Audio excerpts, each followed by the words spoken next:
오늘 우리에게 주시는 하나님의 말씀은 요한복음 3장 16절 말씀입니다. 봉독하겠습니다.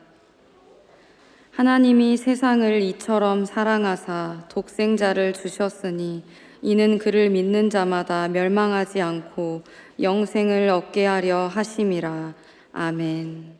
우리 성탄 축하 음악 예배에 오신 여러분 환영하고 축복합니다. 우리 예배 드리는 분들 바라보면서 이렇게 한번 인사해 보겠습니다. 메리 크리스마스.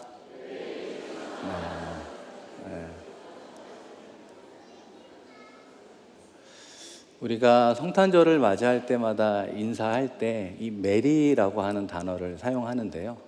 이 메리라고 하는 단어는 명랑한, 밝은, 즐거운이라는 뜻이 있습니다. 그래서 해피 버스데이라고도 하지만 메리 버스데이라고도 표현을 하거든요. 그래서 어떻게 하면 우리가 메리한 크리스마스를 보내게 될까? 오늘 우리가 읽은 말씀을 중심으로 짧게 주의 메시지를 한번 전해보도록 하겠습니다. 오늘 우리가 읽은 말씀이 요한복음 3장 16절 말씀인데요.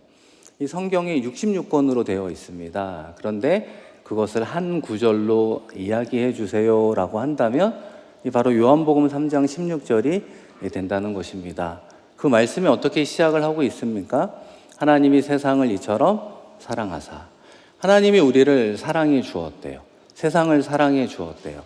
이 세상이라고 하는 것은 착하고 의로운 사람뿐만 아니라 죄를 짓고 마음에 상처가 있고 마음이 깨어진 사람들 다 하나님이 사랑해 주신다는 겁니다. 하나님의 사랑은 높은 사람만 사랑하는 것이 아니라 낮은 사람도, 부자만 사랑하는 것이 아니라 가난한 사람도, 성공한 사람만 사랑하는 것이 아니라 실패한 모든 사람을 우리 하나님께서는 사랑해 주노라 말씀해 주고 있다는 것입니다.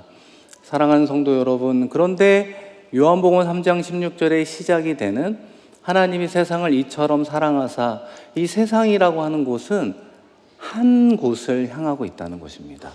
이 하나님의 놀라운 사랑이 어느 한 곳을 향하고 있을까요? 그것은 바로 나를 사랑하고 있다는 것입니다.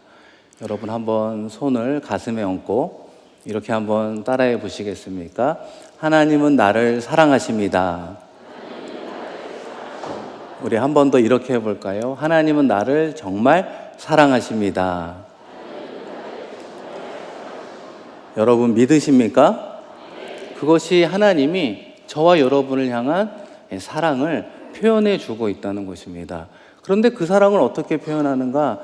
이처럼 사랑하사 독생자를 주었다 말하는 거예요.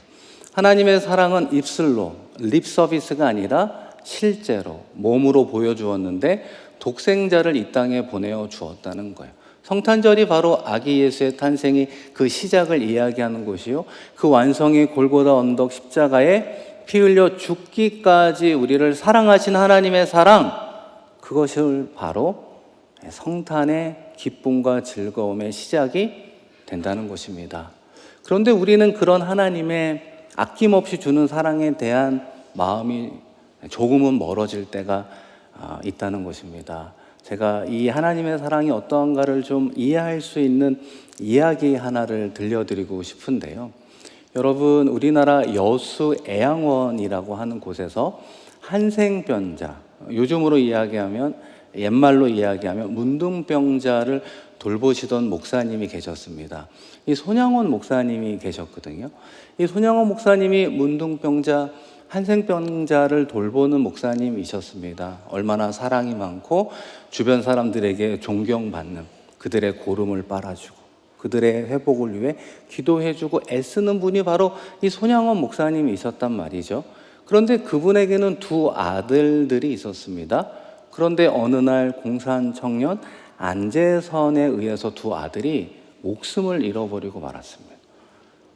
그날 아침에 나아가는 아들들에게 잘 다녀오라고 인사했던 인사가 마지막 작별 인사가 되고 말았습니다. 이 손양원 목사님의 마음이 어떻게 하겠습니까? 이 사랑하는 두 아들을 잃고 잃어버린 그 손양원 목사님의 마음은 찢어지고 이루 헤아릴 수 없는 고통과 슬픔, 눈물이 마를 날이 없었습니다. 그런데 그 범인이 누구인지를 알게 된 거예요. 공산청년 안재선이라는 사람이라고 밝혀지게 되었고, 이 즉각적인 재판 이후에 총살을 하기로 결정이 되었다는 겁니다. 그런데 이 목사님이 어디를 달려갔을까요? 그 총살이 이루어지는 사형 집행을 하는 곳에 찾아가게 되었어요. 그리고 그곳에 있는 모든 사람들에게 이야기하는 것입니다. 이 안재선이 저의 두 아들을 죽인 범인이 맞습니다. 그런데 한 번만 선처해 주시면, 한 번만 그를 용서해 주시면 내가 이 안재선을 나의 양아들로 삼고 키우겠습니다. 어떻게 그런 이야기를 할 수 있을까요? 보통의 경우라면 우리 아들들을 죽인 범인을 잡았으면 당연히 사형 집행하는 게 맞는 것 아닙니까? 그것을 지지하고 응원해야 되는 것 아닙니까? 그런데 그 안재선을 석방해달라고 눈물로 호소하자 그곳에 있었던 모든 사람들이 그를 풀어주게 되었고, 안재선이 그날 이후로 손양원 목사님의 양아들이 되었다는 것입니다. 그런데 그 따님의 증언에 의하면 우리 아버지 손양원 목사님은 밤마다 울었다는 거예요. 밤마다 눈물로 사랑하는 두 아들이 보고 싶다고 목매어 울며 하나님 앞에 기도했다는 거예요. 그리고 아침이 되면 내가 언제 울었냐는 듯이 그 양아들 안재선을 품어주고 사랑해주는 삶을 살아가기 시작을 했다는 것입니다. 많은 사람들이 의아해했죠. 아니, 어떻게 목사님 두 아들을 죽인 원수를 양아들로 삼고 사랑할 수 있겠습니까? 그 질문에 우리 손 목사님이 뭐라고 대답을 했을까요? 하나님이 벌레먼도 못한 죄인인 나를 사랑하셔서 그 독생자 예수 그리스도를 죽기까지 사랑해 주었는데 내가 그 사랑을 입은 이로써 어떻게 이 청년을 사랑하지 않을 수 있겠습니까? 고백하고 있다는 것입니다. 사랑하는 성도 여러분, 제가 한 번 더 질문해 보겠습니다. 이 안재선이라는 청년은 누구를 가리키고 있을까요? 여러분, 이 안재선이라는 청년은 누구를 가리키고 있다고 생각하십니까? 그것은 바로 나를 향하고 말하고 있다는 거예요. 여러분을 말하고 있다는 거예요. 우리가 영적 안재선이라는 거예요. 손양원 목사의 아들을 죽인 자가 바로 우리라는 거예요. 그런데 누가 우리를 양아들로 삼아 주었다고요? 손양원 목사님을 상징하는 하나님 아버지가 자기 아들을 죽인 우리를 양아들로 삼아 주시고 사랑해 주시고 지금까지 함께 해 주시겠다 약속해 주고 있다는 것입니다. 사랑하는 성도 여러분, 그렇다면 오늘 함께 읽은 말씀의 흐름 가운데 이 독생자를 주셨던 그 하나님의 사랑의 선물을 우리가 어떻게 믿으며 누릴 수 있을까 생각하게 됩니다. 우리가 크리스마스 하면 떠오르는 단어 하나는 아기 예수의 탄생과 더불어서 이 선물이라고 생각할 수 있습니다. 그러면서 여러분, 크리스마스 하면 어떤 할아버지가 생각이 나십니까? 네, 산타 할아버지 만나신 적 있으세요? 네, 산타 할아버지가 어젯밤에 우리 집에 왔다, 뭐 그런 가정 있습니까? 이 산타 할아버지가 우리는 일반적으로는 상업용으로 만들어진 이야기라고 생각할 수도 있는데요. 실제로는 이 성 니콜라스라고 하는 4세기경에 지금의 터키 지방의 주교였던 사람이 이 크리스마스가 되면 가난한 사람들에게 선물을 줬다는 거예요. 어린 아이들에게 선물을 줬다는 거예요. 고아들에게 선물을 주었다는 것입니다. 그리스도의 사랑은 말로 하는 게 아니야. 그리스도의 사랑은 실천하는 건데 그 어렵고 힘든 이들의 필요를 채워주는 것이 선물이 되어서 지금까지 흘러오게 된 것입니다. 그래서 크리스마스가 되면 연인끼리, 가족끼리 선물을 주고받는 이유도 사랑은 입술로만 하는 것이 아니라 실천하는 것으로, 그것이 공통적으로 모여진 것이 선물이라고 표현하는 것입니다. 그런데 중요한 것은 이 선물은 이렇게 정의를 할 수 있습니다. 선물은 단수가 아니라 복수다. 여러분, 저의 말을 한번 따라해 보시겠습니까? 선물은 단수가 아니라 복수다. 약간 의아스럽잖아요. 이게 무슨 말인가? 이 단수라는 건 하나를 말하는 거고요. 이 복수는 둘을 이야기하는 것입니다. 선물이 존재하고 그 의미가 명확해지기 위해서는 무엇이 필요한가? 선물을 준비하는 사람이 있어야 된다는 거. 그렇죠? 선물을 준비하고 주는 사람이 있고, 두 번째로는 어떤 사람이 있습니까? 그 선물을 받아 누릴 때 그 선물을 통한 기쁨과 즐거움이 배가 되는 것 아닙니까?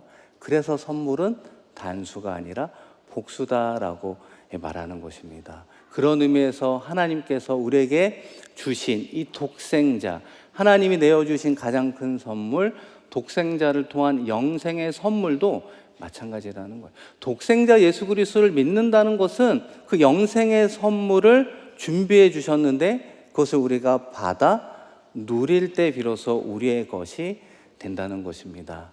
그런데 영생이라고 하는 것이 무엇이겠습니까? 영원한 생명이라고 생각하는 부분도 있지만 그 영생의 가장 기본적 출발은 하나님의 자녀가 되었다는 거예요. 예수님을 믿으면 하나님의 자녀가 되어 살아간다는 것입니다. 그래서 죽어서도 하나님이 있는 천국에 가는 것입니다라고 고백할 수 있다는 것입니다. 이 사랑하는 성도 여러분, 오늘 성탄 감사 예배를 마치고 우리 가족끼리 식사하는 분들도 있고, 또 오늘 예배 오면 내가 선물 사줄게 약속하신 부모님들 계시지 않습니까? 또 연인들끼리 선물을 교환할 수도 있는 것 아닙니까? 여러분, 약속을 꼭 잘 지키시기를 바랍니다. 이 사랑하는 자녀들이 기대하는 것보다 더 큰 선물을 주시기를 축복합니다. 축복합니다. 우리 아이들은 너무 좋아하겠네요. 우리 예하는 아이들, 큰 선물이 우리 부모님들이 주실 것입니다. 그런데 그 선물을 받으면 기쁘잖아요. 즐겁잖아요. 행복하잖아요. 그런데 하루가 지나고 일주일이 지나면 그 선물도 시들시들해진다는 거예요. 영원하지 않다는 것입니다. 그런데 오늘 하나님께서 내어주신 가장 큰 선물, 영생이라는 건 영원하다는 거예요. 하나님의 자녀가 되었다라는 정체성을 가지고 살아간다면 우리에게 주시는 평안이 영원하고 우리에게 주시는 기쁨과 즐거움, 구원의 기쁨과 감격이 영원하다는 것입니다. 그럴 때 비로소 우리는 비록 오늘도 이번 한 주도 어렵고 힘든 삶의 자리로 돌아가죠. 우리가 마주치는 상황과 환경과 현실의 벽은 여전히 높고 우리의 힘으로는 넘을 수 없는 한계를 느끼지만 그럼에도 불구하고 우리는 다시 일어나 걸어가 달려갈 수 있는 이유는 하나님의 자녀이니까요. 하나님의 자녀를 하나님 포기하지 않으시니까요. 하나님의 자녀를 향한 하나님의 사랑은 영원하니까요. 하나님의 자녀를 끝까지 하나님은 승리하여 천국으로 이끌어 갈 것을 믿기 때문입니다. 바라기는 우리 모두 하나님께서 내어주신 가장 큰 선물, 영생의 선물을 우리의 마음에 새기고 오늘도 이번 한 주도 연말연시 그 선물을 마음껏 누리며 나아가 승리하는 저와 여러분 되기를 주님의 이름으로 축원드립니다.